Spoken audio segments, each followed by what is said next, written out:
Pulau Pinang antara negeri-negeri selat yang paling lama dicengkam penjajahan British. Sempena menyambut kemerdekaan ini, panorama ke Pulau Mutiara untuk menyelami peranan Persatuan Melayu Pulau Pinang. Dalam perjuangan membebaskan negara, kini berusia 79 tahun dan satu-satunya Persatuan Melayu yang masih kekal hingga ke hari ini. 4 petang, Ahad 27 Mac 1927.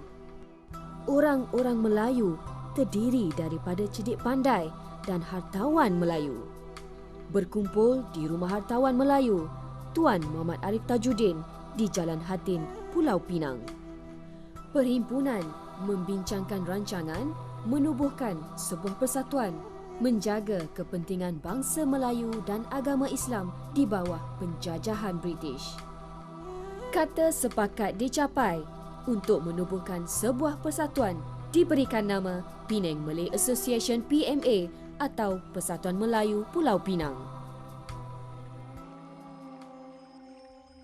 Inilah rumah Tuan Muhammad Arif Tajuddin, tempat tertubuhnya Persatuan Melayu Pulau Pinang. Kini, rumah ini telah tiada lagi. Tapaknya telah bertukar menjadi rumah kediaman guru-guru sekolah Seri Tanjung di Jalan Hatin.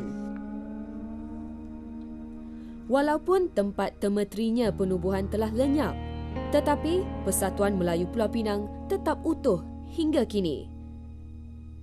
79 tahun usianya, pemenang tetap berdiri di hadapan masyarakat Melayu sebagai suara keramat yang mempertahankan hak masyarakat Melayu Pulau Pinang.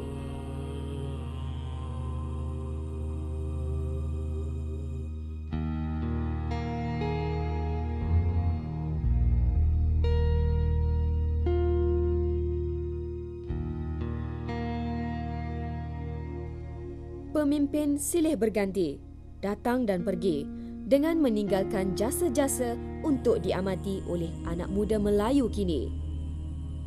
Segala perjuangan untuk mendapatkan hak orang Melayu sejak di bawah negeri selat sehinggalah kini masih menjadi tugas Persatuan Melayu Pulau Pinang. Walaupun sebenarnya tugas-tugas ini telah diambil alih oleh UMNO bermula pada hari pembentukannya pada 11 Mei 1946.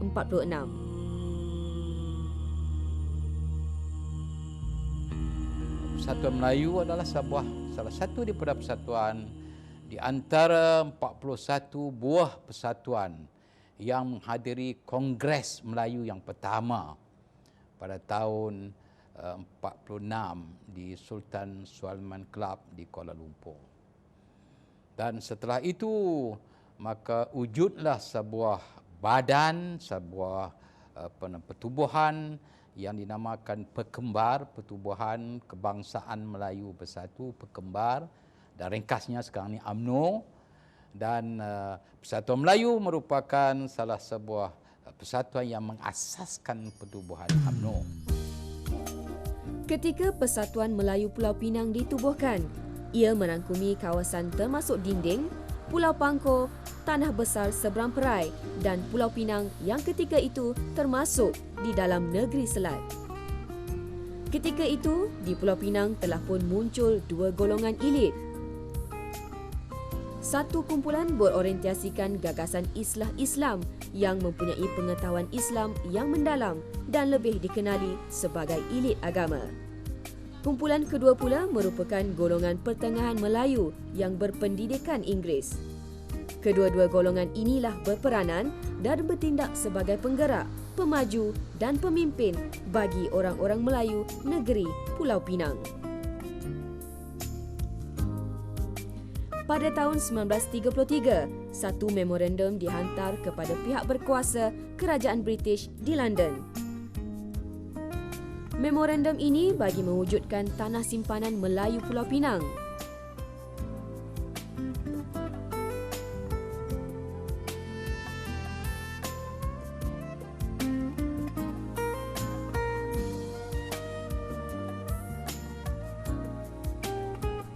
Tiga orang pemimpin ditugaskan merangka memorandum ini, Dr. Kamil Muhammad Arif, Kapten Muhammad Nur bin Muhammad dan Kapten Said Saleh Al-Sagof.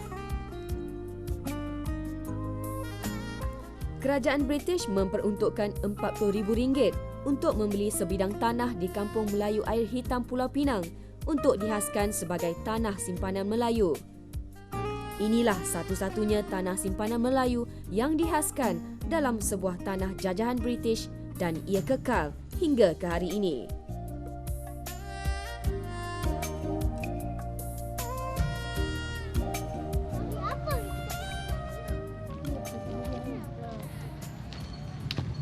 Semasa penjajahan British di Tanah Melayu dan di negeri-negeri selat, tidak ada satu pun tanah rizab yang dihaskan untuk orang Melayu. Namun atas inisiatif dan usaha pemenang, di tapak saya berdiri inilah merupakan satu-satunya tanah simpanan untuk orang Melayu diwujudkan, iaitu Kampung Melayu Air Hitam Pulau Pinang. Lebuh Teksun ini dahulunya tapak sekolah Al-Masyur.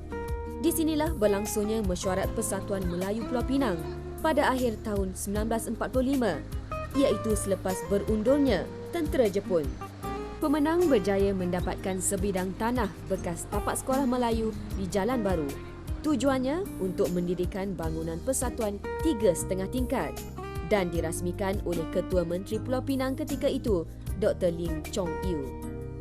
Kini pemenang memiliki pejabat pengurusannya di nombor 60 Jalan Cantonment, Pulau Pinang.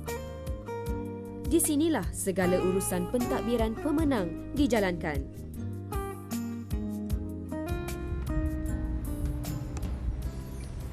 Dengan penubuhan UMNO, Persatuan Melayu Pulau Pinang menyerahkan urusan politik orang Melayu Pulau Pinang kepada pertubuhan ini.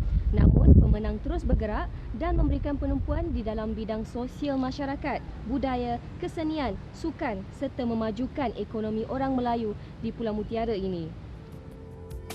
Fungsi pemenang kini semakin mencabar walaupun ianya tidak membabitkan politik. Persatuan ini menjadi suara dan mewakili kepentingan orang-orang Melayu Pulau Pinang dalam memajukan kehidupan orang Melayu.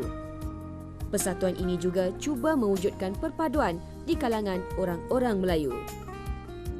Kedudukan orang Melayu di Pulau Pinang dari segi ekonomi memang dilihat dari kacamata pemenang sebagai jauh ketinggalan.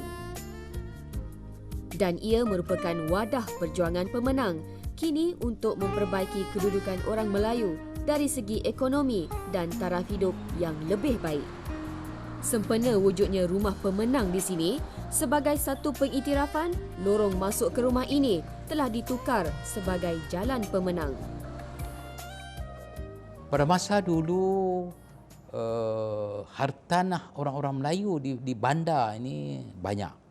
Dan boleh dikatakan di bandar ini merupakan orang Melayu, keturunan Melayu yang terkaya di bandar ini. Tapi lama-kelamaan pemilikan ini telah dipindah milik.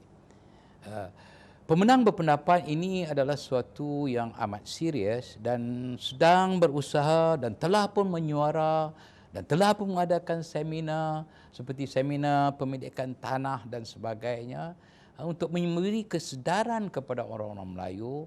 Kalaupun ada secebis tanah di bandar ini, jangan jual. Kita cari jalan bagaimana dapat kita adakan kongsi waima dengan bukan Melayu sekalipun, supaya dapat pemilikan itu kita milik bersama daripada kita jual langsung. Antara masalah lain yang dilihat oleh pemenang untuk pembangunan orang Melayu ialah dengan memajukan tanah wakaf yang kini banyak kelihatan terbiar dan sukar untuk dibangunkan. Antaranya di Lebuh Aceh Pulau Pinang ini.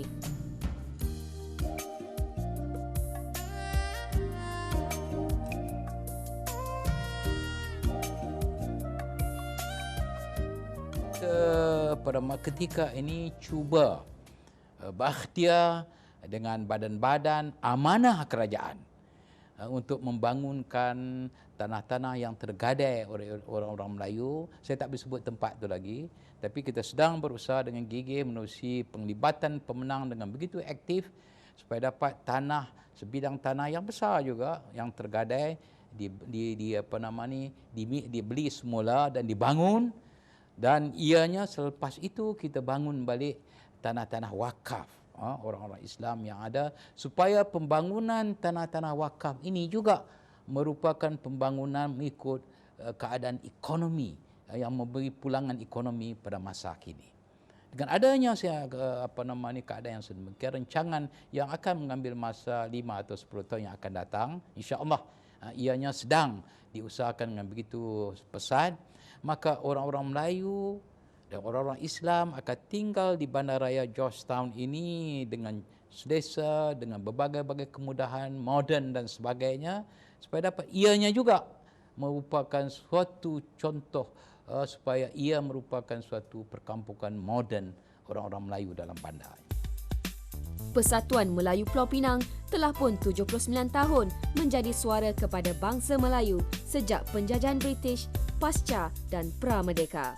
Pemenang juga sebagai wadah dan warisan orang Melayu Pulau Pinang, satu-satunya persatuan Melayu yang teguh, berani bersuara dan kekal hingga ke hari ini.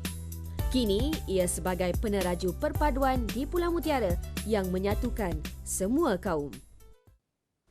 Kerjasama yang kukuh di antara kaum telah menjadi asas perjuangan kemerdekaan suatu ketika dulu. Dan kini, Malaysia terus kekal aman dengan struktur masyarakat majmuk. Jangan ke mana-mana, seketika nanti, paparan menarik kiriman penonton menanti anda.